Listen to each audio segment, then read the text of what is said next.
en Canarias. Radio Intereconomía. Boletín informativo. Buenas tardes. El 40% del incendio de las Urdes en Cáceres ya está estabilizado, pero Horcajo mantiene preaviso de evacuación. Los cerca de 200 vecinos desalojados de la región todavía no tienen autorización para volver a sus casas. Y estamos pendientes del avance del PIB intertrimestral de Estados Unidos, que se conocerá dentro de media hora. Hoy los pronósticos apuntan a un crecimiento del 2,6%, un desempeño bastante mejor de lo vaticinado antes, que era una caída del 0,5%. De momento no cabe esperar fluctuaciones al respecto. Patricia García, profesora asociada en ESIC Business and Marketing School, como nos cuenta, no espera grandes fluctuaciones. Aunque los indicadores de precios sí que nos preocupan y sí que la inflación puede darnos algún sustillo, la economía se está manteniendo en Estados Unidos bastante fuerte. Todo mientras esperamos también la decisión de la FED sobre los tipos, que se mantendrán estáticos según los analistas. Resolución que mantiene a los mercados en vilo junto a la presentación de los PIB de las economías europeas. Subida del 0,1% intertrimestral para la zona euro frente al 0% vaticinado. Contracción de un 0,1% para Alemania, tal y como se esperaba. Al menos han sacado adelante los presupuestos para 2026, de los cuales 126.700 millones de euros se dirigirán a infraestructura y seguridad. Francia, por su lado, ha subido un inesperado 0,3%.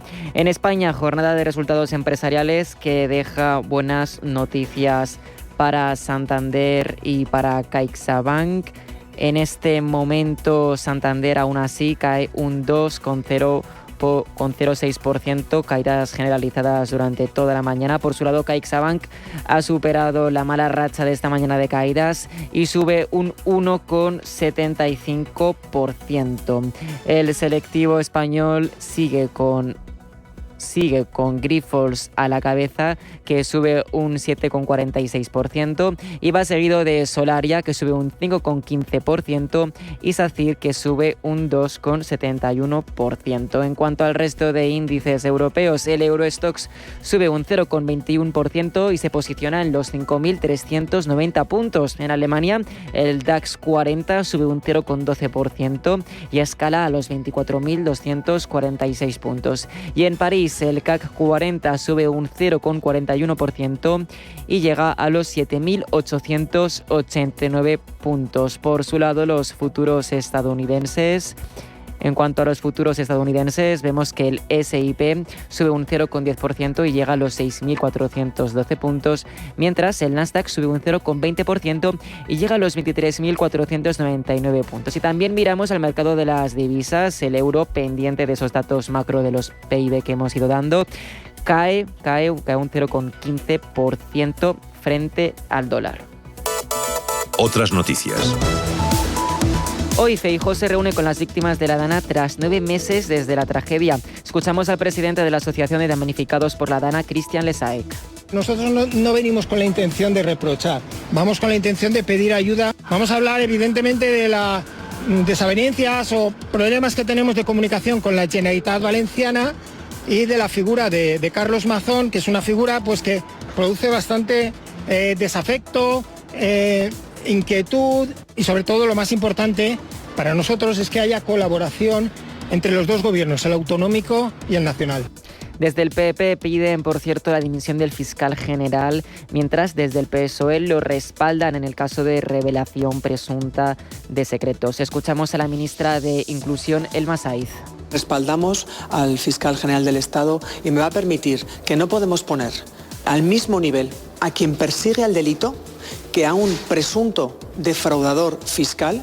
Saben perfectamente que cuando se atenta contra la hacienda pública, se atenta contra todos y todas. No podemos poner al mismo nivel a quien persigue el delito que a un presunto defraudador fiscal para quien la Fiscalía pide casi 4 años de cárcel. Y en el ámbito internacional, Eslovaquia se prepara para seguir reduciendo su dependencia energética hacia Rusia. El principal productor de energía eslovaco, Slovenské elektrárne, ha suscrito con la firma británica Urenco un acuerdo de enriquecimiento de uranio. Desde la puesta en marcha del programa nuclear eslovaco en los años 70, primero la Unión Soviética y después Rusia, han sido claves en el suministro de combustible para estos reactores, todos ellos de diseño soviético, ya que hasta ahora solo la rusa Rosatom enriquecía el uranio y la también rusa Tebel fabricaba las barras de combustible combustible que se usan en los reactores. Continúan escuchando Radio Intereconomía, pueden seguir informados en intereconomía.com.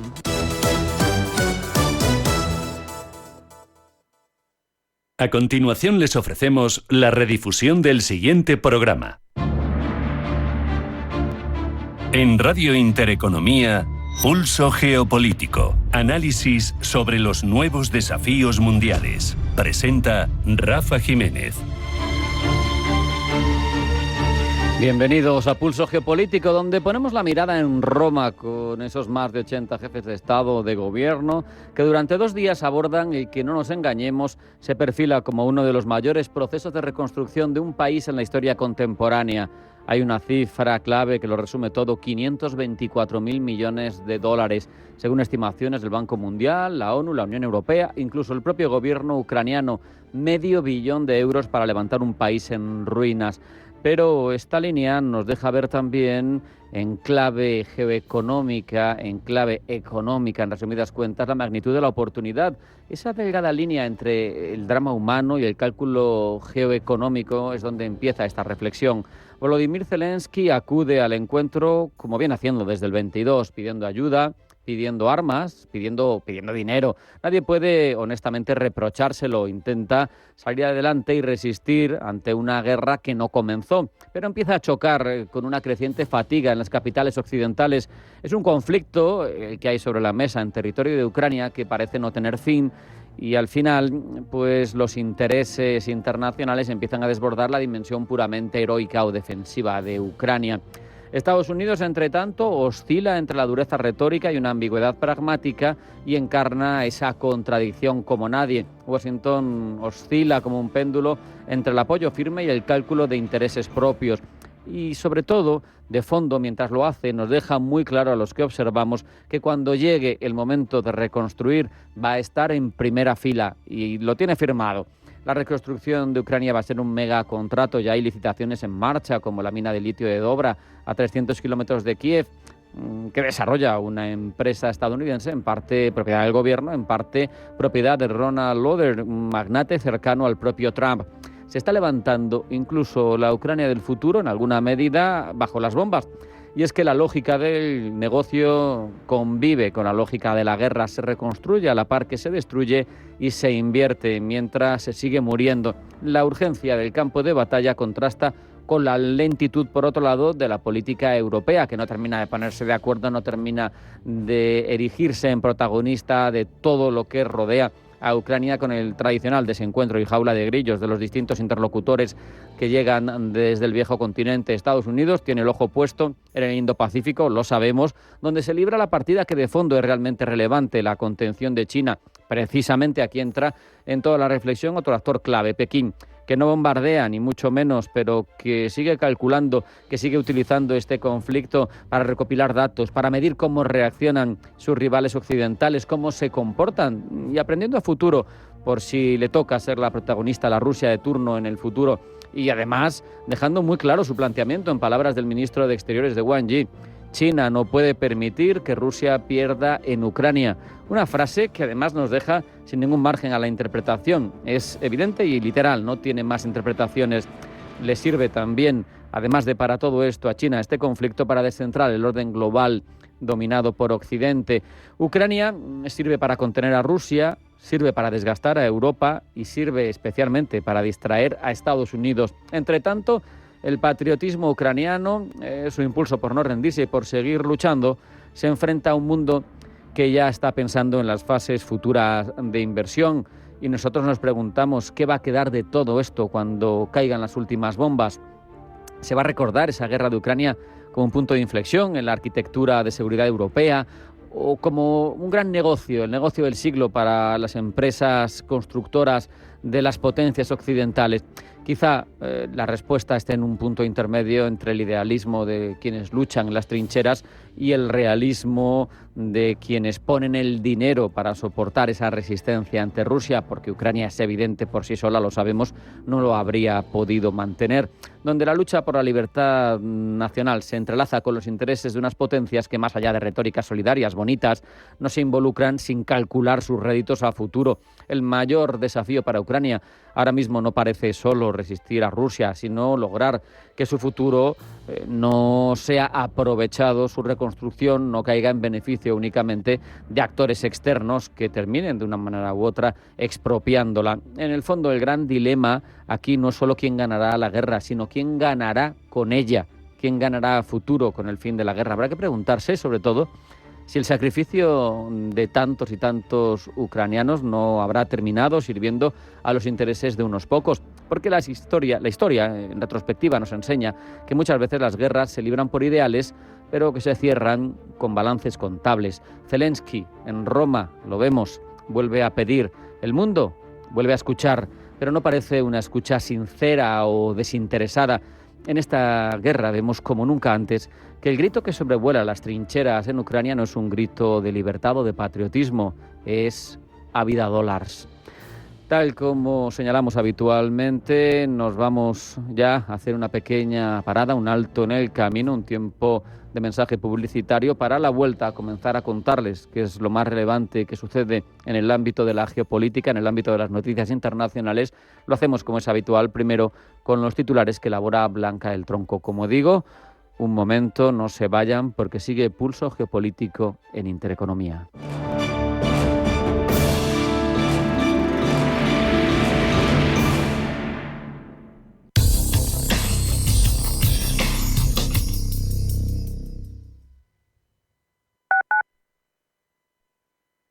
¿Qué tipo de piel tienes? ¿Te la cuidas? ¿Te proteges del sol? ¿Se te cae el pelo o se te hinchan las piernas? ¿Qué perfume puedes regalar? Deja de buscar en internet respuestas confusas, porque ahora en Belleza Capital estarás enterado de todo esto y mucho más. Los sábados de 11 a 12 de la mañana en Radio Intereconomía con Katia Rocha. Este eres tú gastando agua. Y este eres tú lloviendo. Que llueva, que Y es que cada vez que ahorras agua, llueve un poquito.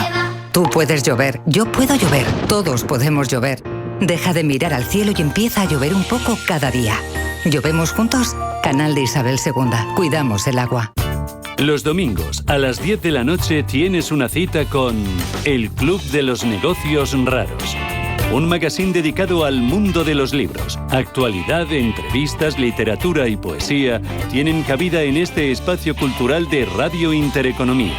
Dirigido por Andrés Sánchez Magro. Todos los domingos a las 10 de la noche.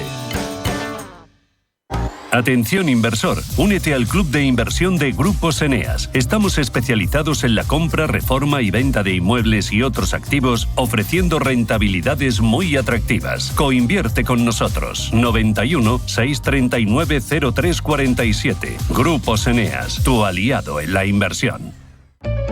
En Radio Intereconomía te acompañamos donde tú quieras. Sintonízanos en directo a través de la radio, nuestra web, aplicación móvil o canal de YouTube. Si lo prefieres, también puedes encontrarnos en diferido a través de iVoox, Apple Podcast, Spotify y todas las plataformas de podcast. La mejor información económica en cualquier momento y desde cualquier lugar. Radio Intereconomía, siempre contigo.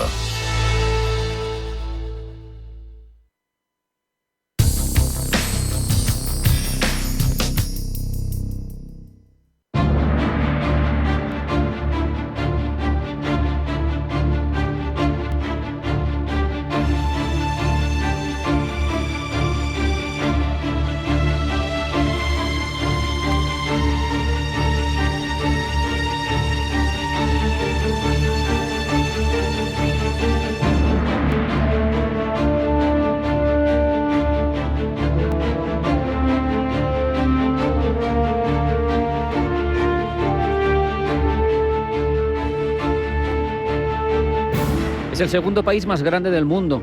Está en una ubicación privilegiada. Tiene materias primas, apenas 40 millones de habitantes para casi 10 millones de kilómetros cuadrados y tiene una sociedad famosa por cuestiones como su protección social o su tolerancia. ¿De quién estoy hablando? De Canadá. Quizá más de actualidad de lo que le gustaría, veremos a continuación, por esas polémicas desatadas por Donald Trump últimamente sobre su vecino del norte. Sobre Canadá, sobre su geopolítica, aprendemos durante los próximos minutos porque tenemos la suerte de que nos acompañe el excelentísimo señor Jeffrey Marder, embajador de Canadá en España. Embajador, bienvenido, buenas tardes. Buenas tardes y Rafael, muchas gracias por la invitación. Es un placer estar aquí con ustedes y con el público para hablar de mi país. Es maravilloso porque hay veces que otros países son más herméticos y sin embargo con Canadá nos ha resultado muy fácil y agradecemos la predisposición. Pero claro, hay que empezar por la actualidad. Aunque Canadá tiene mucho, hay que empezar por la actualidad, que para eso es una radio. ¿Cómo ha recibido el gobierno de Canadá esas declaraciones del presidente de Estados Unidos sobre borrar la frontera, sobre hacer de Canadá el estado 51º de Estados Unidos? Bueno, la realidad es que estamos en un momento crítico y lo que empezó como un chiste, realmente nos dimos cuenta realmente con la repetición de que no es un chiste. Y bueno, nunca he visto los canadienses tan unidos. Realmente no vemos eso como una amenaza y realmente es algo que muestra una falta de respeto realmente para nuestra independencia, para nuestra soberanía. Así que somos unidos y estamos dispuestos a enfrentar y hacer lo necesario para asegurar nuestra independencia y asegurar que estemos tratados con el respeto que nos merecemos. Embajador, hablabas de un chiste, pero hay quien pensaba al comienzo que podía ser retórica, que podía ser parte de una forma de hacer que tiene Trump, pero ¿Canadá piensa que puede ser una amenaza real y a tener en cuenta? Bueno, no sé, realmente estamos... La relación que tenemos con Estados Unidos es una relación de largo plazo y es una relación que nos ha beneficiado a nosotros en Canadá, pero también ha beneficiado mucho a nuestros vecinos y a nuestros amigos americanos. Así que nuestro enfoque es en, dos cosas, realmente lo positivo, los beneficios que han surgido de esta relación económica, política y en varias áreas, pero también en una respuesta real cuando sea necesario, obviamente hacer una respuesta sólida a la imposición de aranceles contra Canadá, pero estamos tratando de mirar hacia el futuro y enfocar en lo positivo de esta relación, que ha sido realmente una de las más fuertes y más positivas relaciones bilaterales en el mundo. De hecho, históricamente, Canadá y Estados Unidos han tenido una grandísima tradición de cooperación y entendimiento, pero para los oyentes que no conozcan demasiado de esa relación de vecindad, pues ha habido intentos en el pasado de hacer algo parecido a lo de Trump. Y ha habido planes de defensa por parte de Ottawa y ha habido planes de agresión por parte de Estados Unidos en un pasado lejano, pero que hacen que esto no sea tan extraño de escuchar. Sí, bueno, eso estamos hablando de esfuerzos hace mucho tiempo, en el siglo XVIII, y realmente eso es algo del pasado que yo creo que la mayoría de los canadienses ni siquiera conocen nada de ese pasado. Así que realmente los criterios o lo que nos llama la atención de la relación es una relación positiva. Eso es lo que todos nosotros, la mayoría de los canadienses, lo que hemos vivido y lo que sabemos de esa relación. Por otro lado, más allá de la cuestión de la frontera, también hay otro aspecto conflictivo con Estados Unidos, que lo has mencionado antes, hablamos de los aranceles, y es que ha sorprendido porque no los ha puesto Donald Trump sobre países rivales, sobre países enemigos, lo ha puesto sobre amigos, sobre países como Canadá, donde hay un tratado de libre comercio, y a Canadá, pues lo que decimos, se le han impuesto aranceles. Ottawa, sin embargo, no se ha quedado con los brazos cruzados, ha respondido. Exactamente. La realidad es que tenemos que defender nuestros intereses. Pero hay que, obviamente, el presidente Trump y en Estados Unidos quieren crear más empleo en Estados Unidos y ven, esta cuestión de superávits y déficits es algo importante para ellos. Pero realmente el nivel de integración de las economías canadienses y americanas y también con la economía mexicana han sido algo súper positivo. Y nosotros y tradicionalmente Estados Unidos han visto esa integración económica como algo que da bastante seguridad. Así que puedo darte algunas cifras para mostrar ese nivel de integración y cómo se debe verlo como una seguridad. 25% del petróleo usado cada día en Estados Unidos es petróleo importado de Canadá. Una cuarta parte. Una cuarta parte del Tremendo, petróleo. La Así cantidad. que somos el país que más exporta energía, digamos, hacia Estados Unidos, principalmente petróleo, pero también hay gas natural, hay electricidad también, menos cantidades de electricidad, pero eso surgió en las noticias. Así que, bueno, obviamente se puede importar petróleo de otros países, pero somos un fornecedor de petróleo súper seguro. Así que no lo vemos como una dependencia, es más, da bastante seguridad al suministro de energía en Estados Unidos. Y hay que decir que el precio a los cuales vendemos ese petróleo es un precio bastante bueno, así que realmente se debe tomar conciencia de eso. Y también 70% de las exportaciones canadienses hacia Estados Unidos no son productos finales, pero son productos que están usados en procesos de manufactureo en Estados Unidos. Así que son lo que llamamos en inglés inputs a otra producción industrial en Estados Unidos. Así que no es una dependencia, es más una integración. Y también Canadá es el mercado más importante para exportaciones americanas. 36 de los estados individuales de Estados Unidos tienen Canadá como su mercado internacional principal.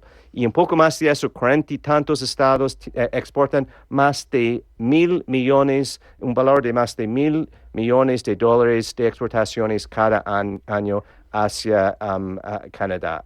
Así que realmente es una relación económica recíproca con beneficios mutuos tanto para Canadá como para Estados Unidos. Claro, yo cuando me planteaba una posible hipotética guerra comercial entre ambos socios, pensaba en esa línea, sin conocer en detalle lo que nos estás contando, pero pensaba, es que muchos estados de Estados Unidos tienen como principal cliente a Canadá. Digo, si entras en una dinámica tan complicada, vas a perjudicar, Washington va a perjudicar a sus propios estados, a sus propios productores.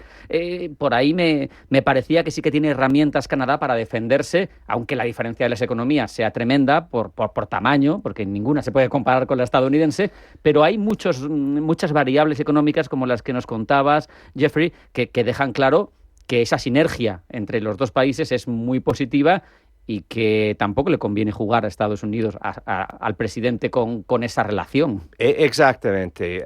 Así que, para darle otros ejemplos de eso, en general, en una guerra comercial nadie gana. Así que, pero como tú acabas de decir, la economía americana es bastante más grande que la economía canadiense.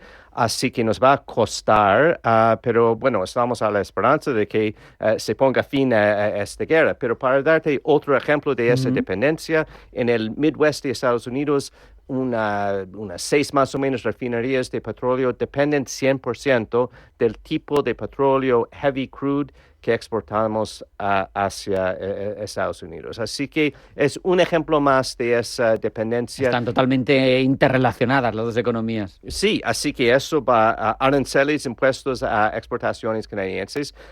De un día para el otro van a subir el precio de sus inputs, en este caso petróleo para algunas refinerías del Midwest de Estados Unidos, pero también hablé hace poco de las 70% de nuestras exportaciones son inputs a otros procesos industriales en Estados Unidos.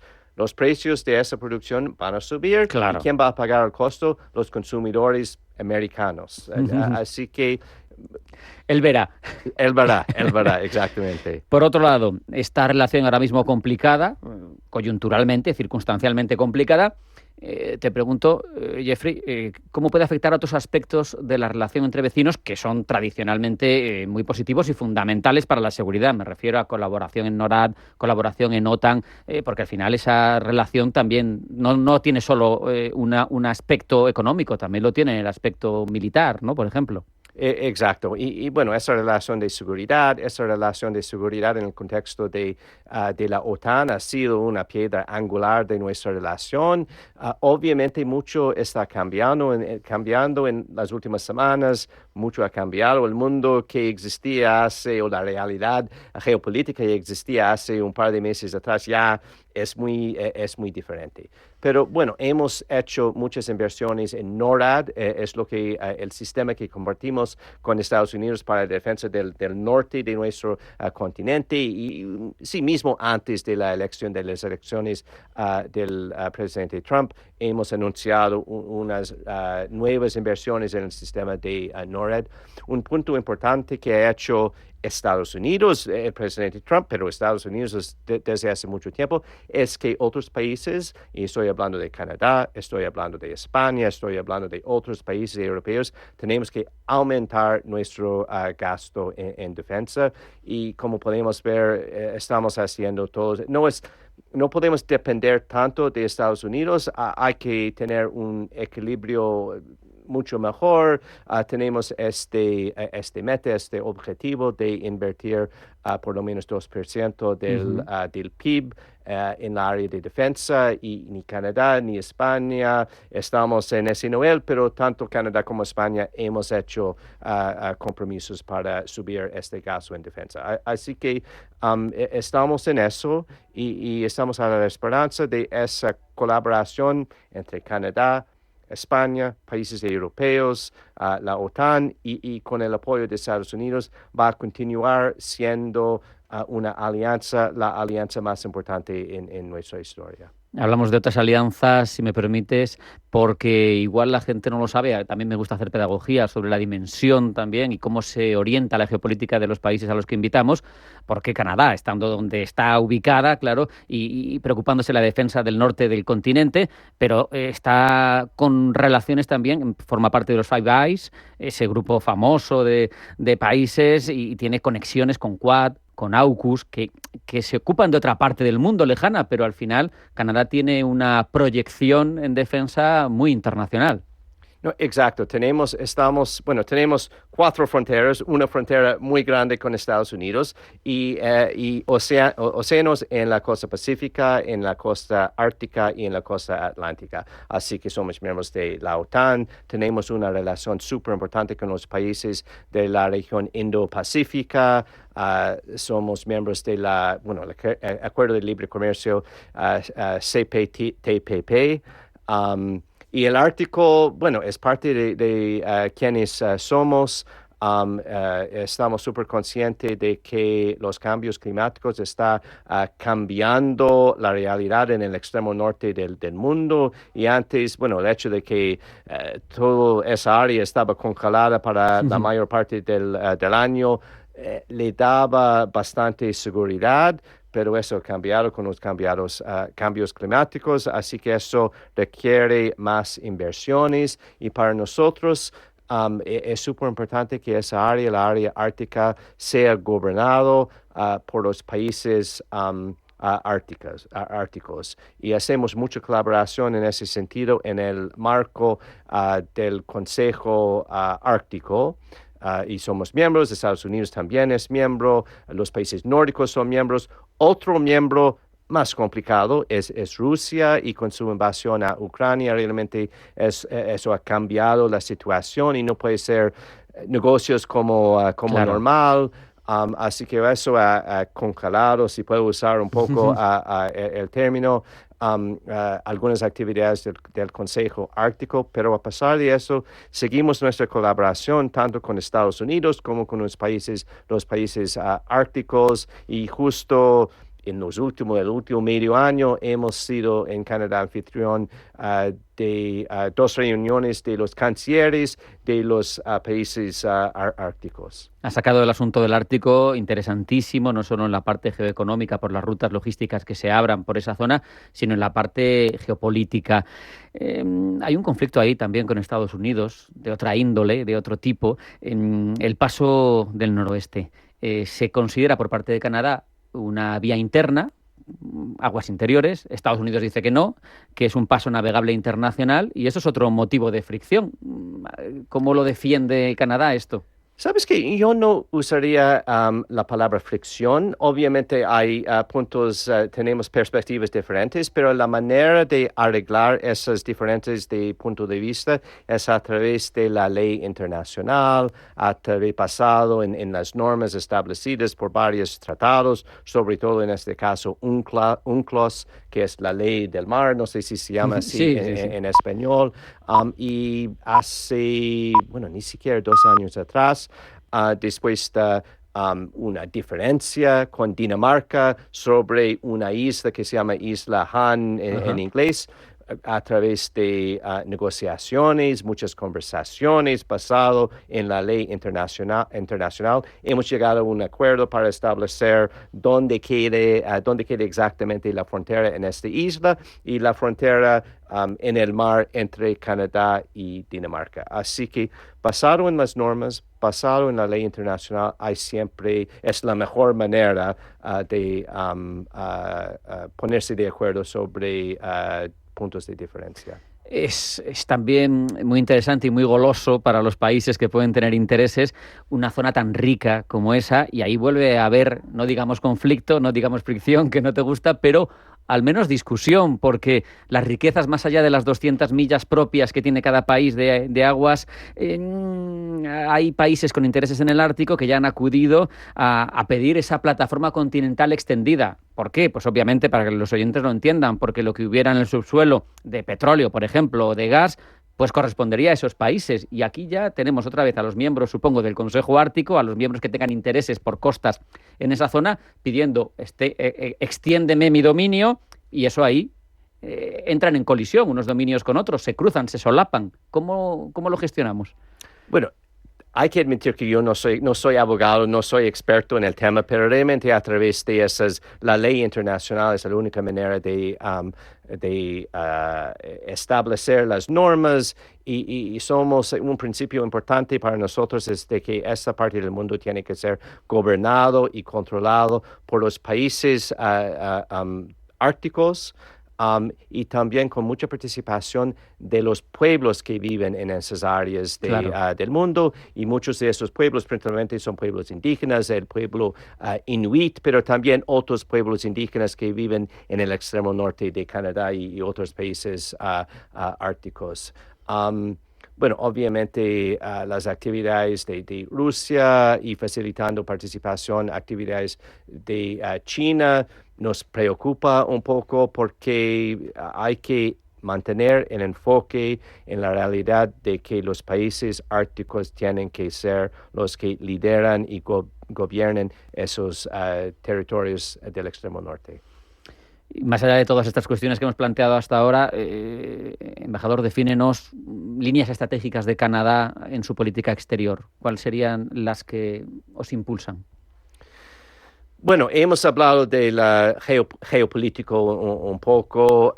Cabe mencionar o repetir que realmente, la relación con Estados Unidos va a seguir siendo sumamente importante para nosotros. La relación con Europa también súper importante. Tenemos un nuevo primer ministro que lleva ni siquiera una semana. Mañana va a cumplir una semana como primer ministro. Sí, pero es un viejo conocido del mundo internacional, como banquero central. Exacto.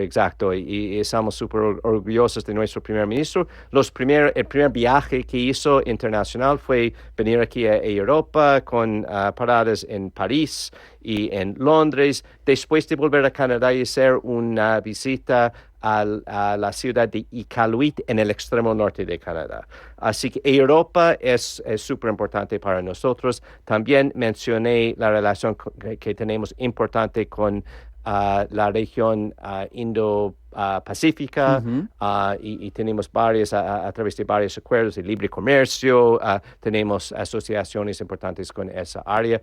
También otros aspectos súper importantes de nuestra política exterior son el aspecto comercial. Tal vez podamos hablar un poco más de esas relaciones comerciales. Somos un país que exportamos bastante, y a poder mantener esos lazos comerciales basado en reglas y normas es sumamente importante para nosotros. Tenemos una política exterior que tiene como un tema que atraviesa toda la política exterior basado en respeto para democracia, libertades y los derechos humanos. Y el sistema de derechos humanos es principalmente un sistema multilateral. Somos miembros de la OEA, así que el sistema multilateral interamericano es importante para nosotros, pero sobre todo el sistema multilateral de la ONU, donde somos súper activos y en este momento el sistema multilateral, hay que admitir, está pasando por una fase difícil, pero bueno, vamos a continuar apostando por ese sistema multilateral que para nosotros es principalmente la ONU y la OEA. Voy a aprovechar dos de los conceptos que has tocado en tu anterior respuesta y voy a unir Sur, voy a unir India, voy a unir Indo-Pacífico con multilateralismo, que ahora bien es cierto está en crisis. El Sur global, si me permites el término, que a mucha gente no le gusta, pero para entendernos, se queja de ese multilateralismo que aseguran está basado en instituciones que surgieron fundamentalmente en la primera mitad del siglo XX. Mismamente mirando la cumbre de Kazán del 24 de los BRICS, se entiende que una de sus preocupaciones fundamentales era lograr un multilateralismo más justo, en el que tuvieran más voz, probablemente más voto, pero no sé qué posición tiene Canadá respecto de esas demandas que surgen, por ejemplo, en India o que surgen en otras naciones de esa índole y que claman por, vamos a adaptarlo al siglo XXI, el multilateralismo. ¿Cómo lo veis? Bueno, estamos completamente de acuerdo que el sistema multilateral establecido en los años los primeros años después de la Segunda Guerra Mundial, ese sistema no ha cambiado y no necesariamente refleja la realidad geopolítica del mundo. Así que es un punto importante y estamos de acuerdo con eso.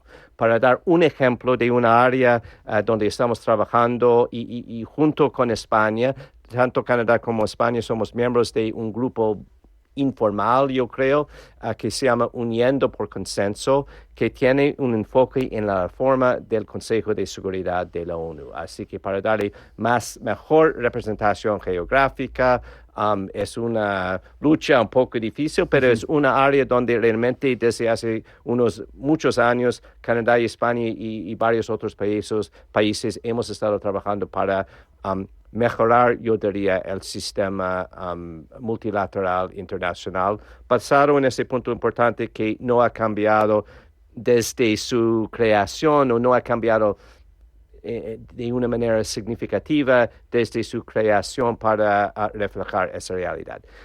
Te puedo dar otro ejemplo donde sí hubo cambios. Canadá es miembro del G7, tenemos la presidencia del G7 en este momento súper crítico del mundo, pero ha habido a lo largo de los años muchos críticos de esa organización del G7, lo que nos llevó a la creación del G20, otro grupo que realmente incorpora no solamente países del occidente, pero también países del sud global, si podemos usar esa frase. Y un punto final sobre esa situación donde algunos países están tratando de reformar o cambiar el sistema multilateral. Quiero hacer referencia al sistema internacional multilateral en el área de derechos humanos.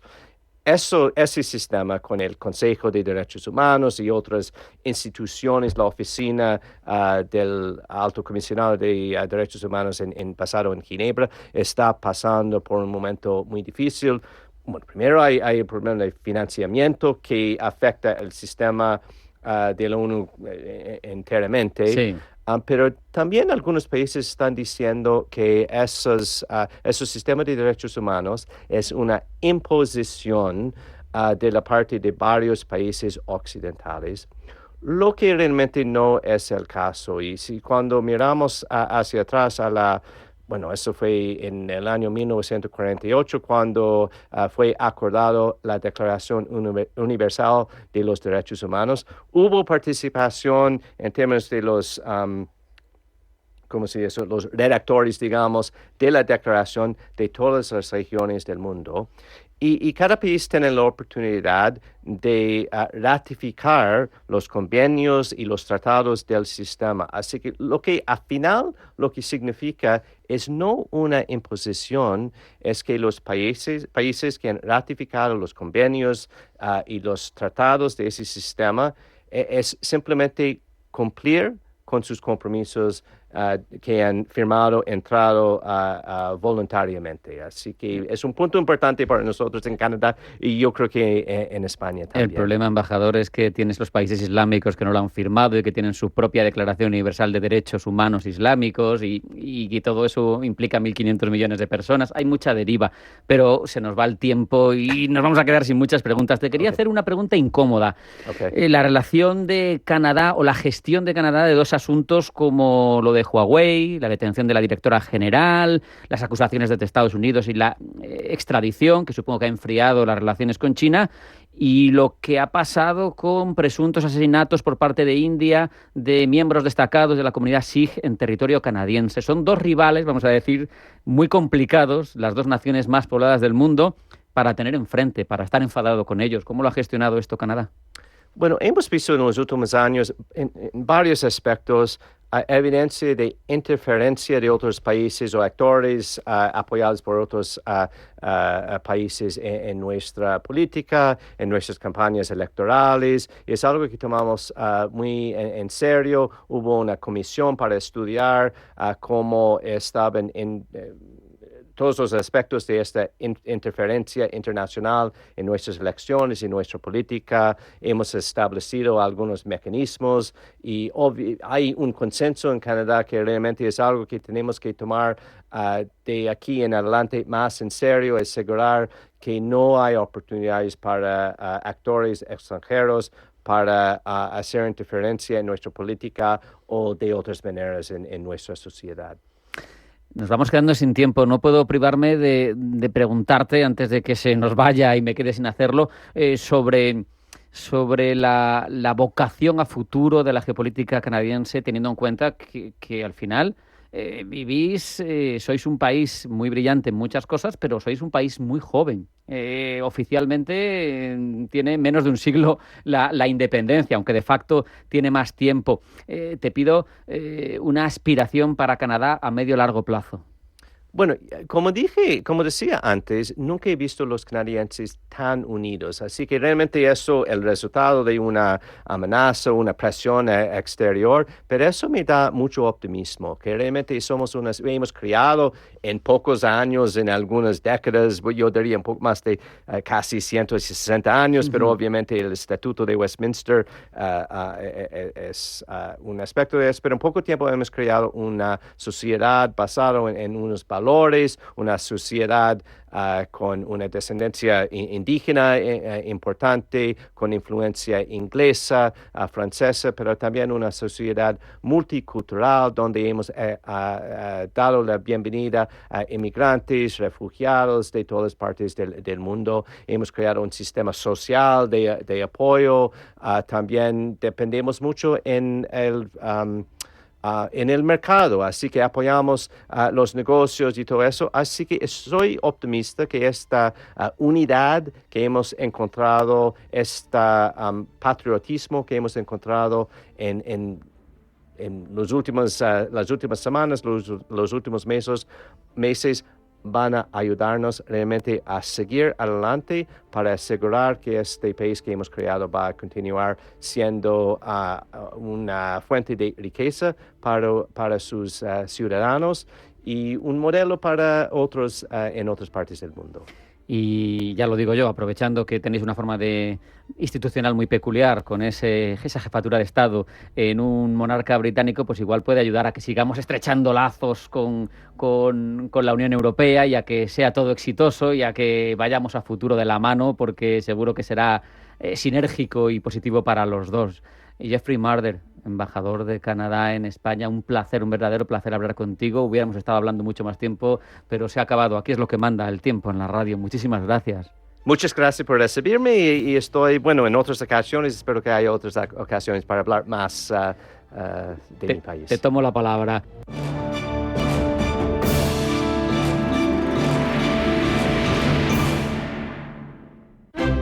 Ahorrador, ¿no conoces Rising? R de rápido, A de ahorro, I del interés que pones y SIN de sin complicaciones. Abre una cuenta Rising en Rising Bank y accede a más de 100 depósitos y cuentas de ahorro de bancos de Europa y España. Lleva tus ahorros a nuevas alturas en Rising.com. La cuenta Rising tiene un indicador de riesgo verde 1/6, entidad adherida al Fondo de Garantía de Depósitos alemán hasta 100.000 euros por depositante.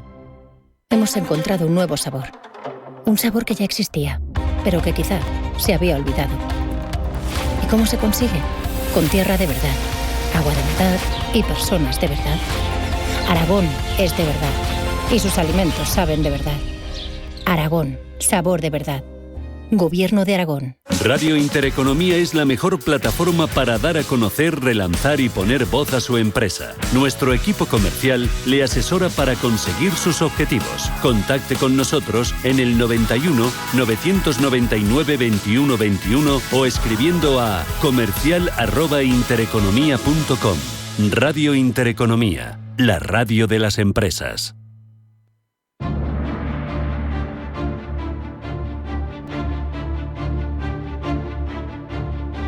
En Radio Intereconomía, Pulso Geopolítico. Si algo ha llamado la atención de Occidente tras las últimas escaramuzas entre India y Pakistán, ha sido el derribo de un caza indio de fabricación occidental por parte de un avión chino. Esto da lugar a varias derivadas, a preguntarnos por la eficacia del armamento de fabricación china, pero también por la importancia de la integración efectiva de los sistemas, de esos flujos que rigen las redes de armas integradas que usan los países en los enfrentamientos modernos. De todo esto hablamos ya con Pedro Francisco Ramos Josa, que es analista del Centro para el Bien Común Global de la Universidad Francisco de Vitoria. Pedro Francisco, bienvenido, buenas tardes. Buenas tardes, Rafa. ¿Qué tal? Lo primero sería recabar tu opinión. ¿Cómo crees que impacta o qué relevancia tiene ese derribo de aviones occidentales, o de al menos un avión occidental, por parte, al final, de un caza de fabricación china? Eso a ti, así, a priori, ¿qué te supone? ¿Qué te sugiere? Bueno, en primer lugar, señalar que tenemos muy poca información y que a pesar de esa operación Sindor, ¿no?, lanzada por India, el alcance de esos combates ha sido limitado y tampoco podemos estimar, como si fuese una guerra de larga duración, cuál es el verdadero alcance de esos enfrentamientos, pero sin duda alguna lo que acabas de indicar sería más bien la línea que habría que seguir. No se trataría tanto de una comparación entre qué avión es mejor o qué caza es mejor, porque no podemos comparar el avión chino, el J-10C con el Rafale, porque seguramente tengan características diferentes, sino más bien hacia lo que indicabas, ¿no? Cómo unimos los distintos avances que ha habido en los últimos tiempos en la industria armamentística y en ese sentido Pakistán yo creo que ha mostrado a India una gran ventaja, ¿no? Hay que recordar que Pakistán es el principal mercado de armamento para China, importa más del 80% a ese país y a su vez Pakistán representa en torno al 63% de las ventas chinas al mundo, o sea que tienen una relación muy estrecha. Y por el contrario, India compra armamento a Occidente, principalmente Francia, Israel y Estados Unidos, pero también mucho a Rusia. Por lo tanto, tiene un poco de todo y la interoperabilidad dentro de esas fuerzas armadas seguramente sea mucho menor que en el caso pakistaní. Claro, la verdad es que todo parece que tiene más relación con eso, ¿no? Un ataque, se supone, de lo que se sabe, que fue lejano y que al final incorpora esa combinación virtuosa de radares, cazas, aviones de alerta temprana, una red cohesionada que, sin embargo, quien tiene muchos proveedores, como tú muy bien apuntas, pues puede operar peor, ¿no? Al final, esto también, sin embargo, nos deja una enseñanza a la hora de afrontar los combates modernos en el aire, ¿no? ¿Por qué optamos? ¿Por tener un proveedor que me dé todo el pack completo? ¿Por no depender demasiado? Porque también tener un proveedor me genera una dependencia estratégica. sí, lo ideal sería un poco como lo que hace Israel, ¿no? Depende enormemente de Estados Unidos, pero luego es capaz de mejorar y de desarrollar ese armamento, ¿no? Por supuesto, con el permiso de Washington. Eso solo tiene Israel, y yo creo que de momento Europa estamos lejos de poder lograr algo así, ¿no? Por eso en el viejo continente, en nuestros países, se da ese debate, ¿no? En torno a la industria europea de defensa. ¿Por qué? Porque sabemos que por el camino que vamos no vamos bien, ¿no? Lo hemos visto en Ucrania, donde la ayuda a Kiev, de repente le entregábamos 4 carros de combate distintos que necesitan munición diferente, una logística diferente porque no tienen las mismas piezas, etcétera. Mientras que Moscú pues únicamente dependía de sus tanques. Mejores o peores, pero eran sus tanques, ¿no? Lo vemos en el caso pakistaní. Como bien dices, ha sido capaz de integrar lo que se denomina una red inteligente de cadena de eliminación, es decir, utilizar radares terrestres, un caza que lanza un misil y luego aviones que guían a ese misil o ayudan, ¿no? a guiar a ese misil hacia el blanco. Algo que, por supuesto, como decíamos, tener ese proveedor único le ha, sin duda alguna, facilitado la labor. Yo creo que India no contaba con algo así y, a pesar de esa superioridad de fuerzas, yo creo que se confió y ha recibido una dura lección, ¿no? Y yo creo que tendremos que estar atentos en otros países a esas lecciones, porque puede que rivales que pensamos que no están a la altura de, digamos, nuestro gasto de defensa, nos pueden hacer mucho daño. Sobre tener un proveedor fundamental y relativamente homogéneo en tus sistemas, Pedro Francisco, yo me pregunto, porque esto aquí, al ser asuntos de secreto, de mucha opacidad, nunca sabes si te estás moviendo en algo legítimo, en informaciones legítimas o en conspiranoias. Pero se habla mucho, por ejemplo, cuando el proveedor es Estados Unidos, del famoso botón de switch off, o el kill button, o como le queramos llamar, que se supone que gracias a que el software es propietario y está mirado con muchísima cautela por parte de Estados Unidos, se supone que los aviones más avanzados se podrían quedar en tierra si se quieren utilizar contra Estados Unidos, ¿no? Darían al botón e inhabilitarían toda esa flota de aeronaves. ¿Esto es mito? ¿Es realidad? ¿Marca una superioridad de quién es el fabricante respecto de quién compra al fabricante en un hipotético enfrentamiento? La superioridad siempre va a estar ahí. Tú, cuando dependes de alguien, desde luego estás en inferioridad de condiciones. Eso empezando. En el caso de Europa, volvemos a comentar los debates, ¿no? Y mantenemos esa dependencia de Estados Unidos, o desarrollamos por fin no solo la defensa europea, porque para tener una defensa europea necesitas una industria de defensa europea, pero no 27 industrias de defensa europea. Necesitas algo integrado. Para eso necesitas gigantes de la industria.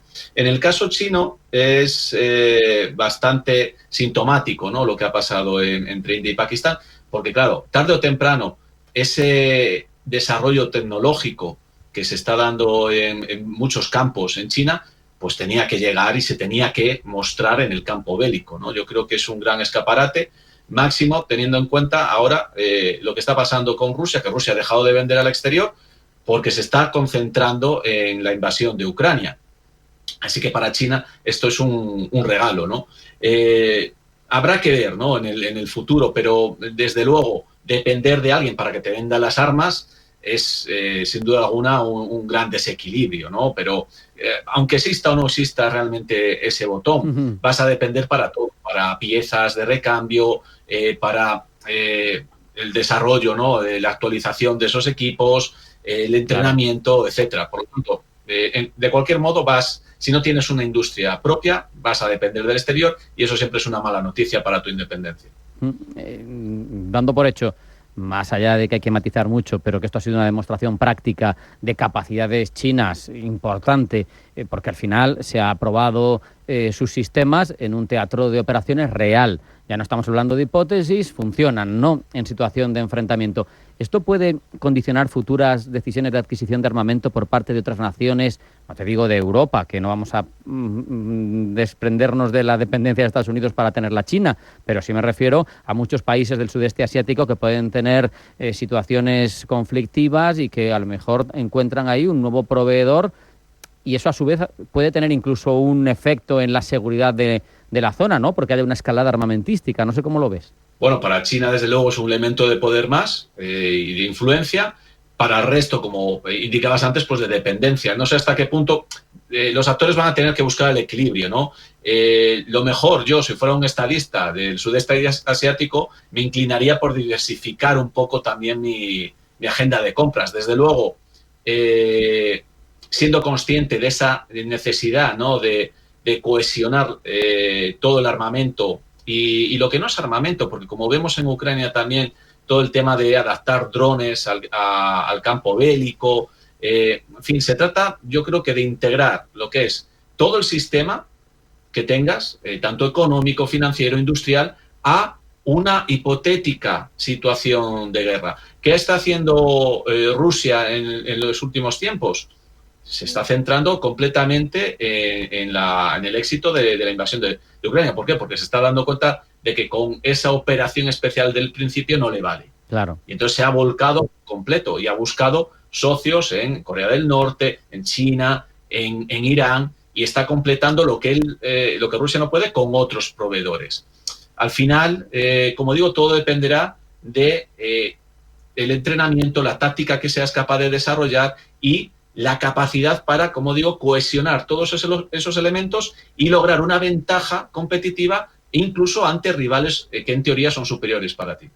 Claro, a mí te escucho y me parece razonable lo que dices si fueras un estadista de esa zona, ¿no? Diversificar, pero claro, si diversificas te encuentras con que eres más India que Pakistán.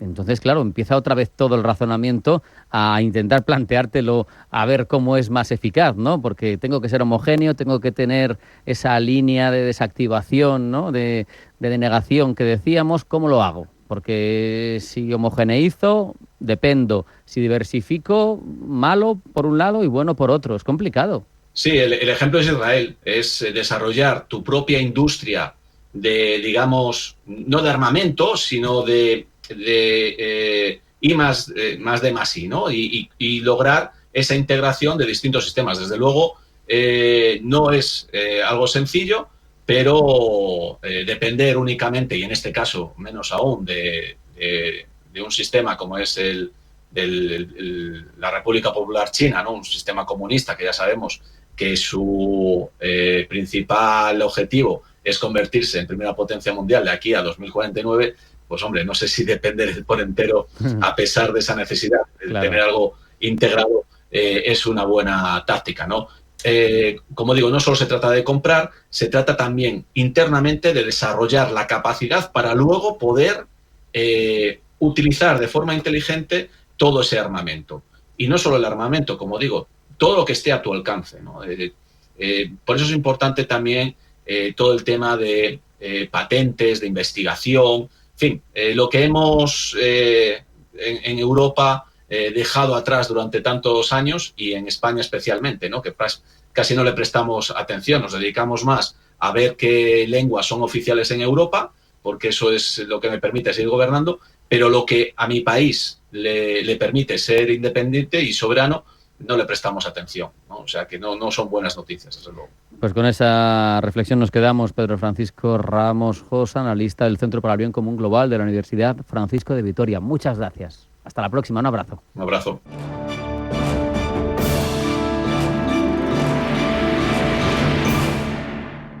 Gran Hotel Inglés es un hotel único y el más antiguo de Madrid que combina la sofisticación urbana con el glamour de los años 20. Un oasis de elegancia en la zona más palpitante y genuina de Madrid, el barrio de las letras. GranHotelInglés.com, tu hotel de lujo en Madrid.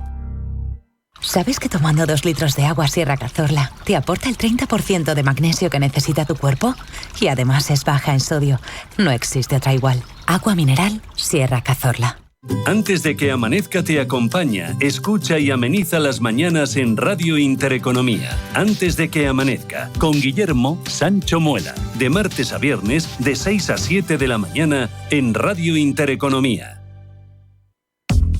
En Radio Intereconomía te acompañamos donde tú quieras. Sintonízanos en directo a través de la radio, nuestra web, aplicación móvil o canal de YouTube. Si lo prefieres, también puedes encontrarnos en diferido a través de iVoox, Apple Podcast, Spotify y todas las plataformas de podcast. La mejor información económica en cualquier momento y desde cualquier lugar. Radio Intereconomía, siempre contigo.